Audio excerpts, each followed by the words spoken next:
नमस्कार वय वर्ष 42 हे पहाटे फिरण्यासाठी मित्रांसोबत गेले होते.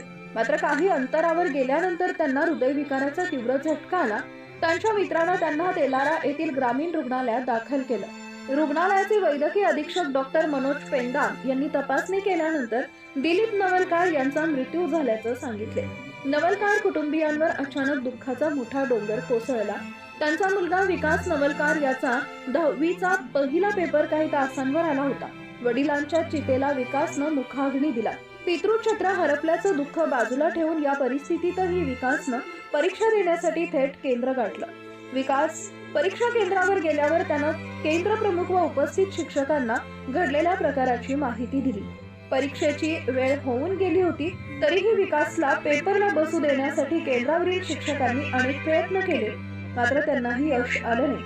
अखेर विकासला परीक्षा न देताच केंद्रावरून माघारी फिरावं लागलं.